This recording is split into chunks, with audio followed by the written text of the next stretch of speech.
everybody, today we're going to return to the Evercade with Namco Museum Collection 2. As always, it comes with an awesome full color manual. Now, it is rated for ages 16 and up due to some animated bloody violence, so viewer discretion is advised. But nonetheless, let's go ahead and take Namco Museum Collection 2. Let's pop it in my Evercade and see how it holds up today. Let's go to the games. Namco Museum Collection 2 is Red Cartridge 06. I believe it was a launch title with the system in May of 2020, although Amazon gives it a release date of June 8th of 2020. Apparently, the Namco Museum Collections were only licensed for portable use and will not work on the upcoming Evercade Versus system, but that of course could change at some point in the future. As is typical, the games are arranged in a simple left-right menu screen in alphabetical order. When playing any game, you can hit the menu button to access an option screen, where you can save and load games, change the screen ratio, change the language, change the control scheme in some titles, or quit the game to go back to the menu screen to select another title. The cartridge contains 11 games for the NES, Famicom, Sega Genesis, and Super Nintendo. Burning Force for the Sega Genesis is the first game, an interesting, enjoyable shooter that has some Space Harrier vibes. The second game is Dig Dug 2 for the NES. In this sequel, not only can you blow up enemies, but you can also drill away sections of land. It's okay, but I still prefer the original. Dragon Spirit for the NES is the next game, a solid shooter full of power-ups and the ability to switch between attacking air and ground targets. Galaga for the NES is the fourth game. It's Galaga, so it's fun, but it could have used some options. Pac-Attack for the Super Nintendo is game number 5. Kinda like Pac-Man meets Tetris, it's not my cup of tea, but puzzle fans might like it. Phelios for the Genesis is the 6th game. This is a really good shooter, featuring the ability to charge up shots. The only drawback is sometimes you have to button mash. The 7th game is Splatterhouse 2 for the Sega Genesis. A worthy sequel to the original, Splatterhouse 2 has you taking out one grotesque enemy after another. It's a solid game and it really benefits from being able to use save states, as it's also pretty tough. Splatterhouse 3 is the next game. It has better graphics and non-linear gameplay to improve on the second, but it also seems brutally hard thanks to the timer-based storyline, and I struggle with it even with save states. Tower of Druaga for the Famicom is game number 9. It never came to the US on the NES, but this arcade port combines a maze game with a slow-moving knight who can find items to make his journey easier and faster. This is another title that benefits from the use of save states, in my opinion. Warpman for the Famicom is the 10th game, another title that never made it to the NES in the United States. Warpman is a simple but somewhat enjoyable game where you switch between a shooting round and a Bomberman style round. Weaponlord for the Super Nintendo is the 11th game, a highly regarded fighter that includes blood and fatalities. It's also really tough, too tough for my personal tastes. The emulation of these games seems very well done, but as always I'll include some gameplay from all the titles at the end of this video so you could judge for yourselves. As is the case with all Evercade titles, this retails for $20 American. However, the only copy I found in stock at Amazon.com was going for $28. Still, it's a good value for this collection here, since in the States, the 2 Splatterhouse games are in the $100 ballpark each loose. And in total, getting loose carts of all these games would go for over $350. Family-friendly wise, the game received a 16 and up rating due to the animated violence in Weaponlord and the Splatterhouse games. So what do I think of Namco Museum Collection 2? Overall, I like it. It has a nice variety of style of games. Even though I'm not a fan of the gore aspect, I enjoy the beat-em-up action of the Splatterhouse games. Dragon Spirit and Phelios are both solid shooters. Burning Force is a game I want to play more, and Galaga is one of my favorite old-school shooters.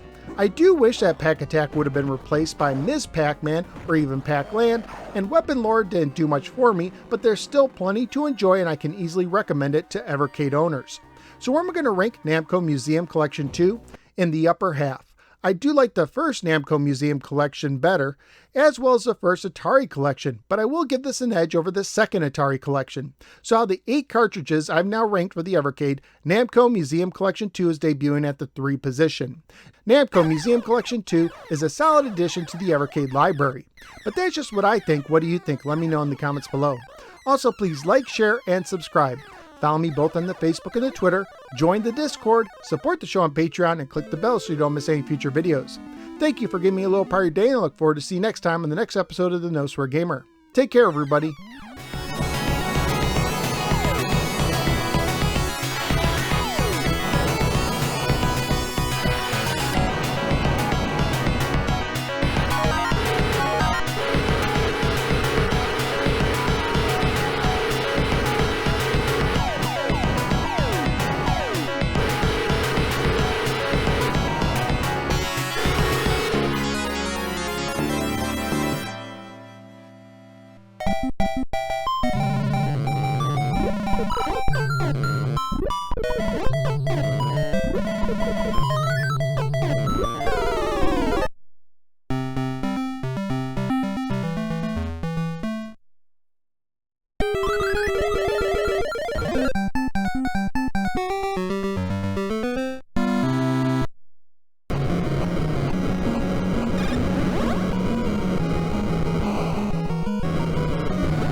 Wins.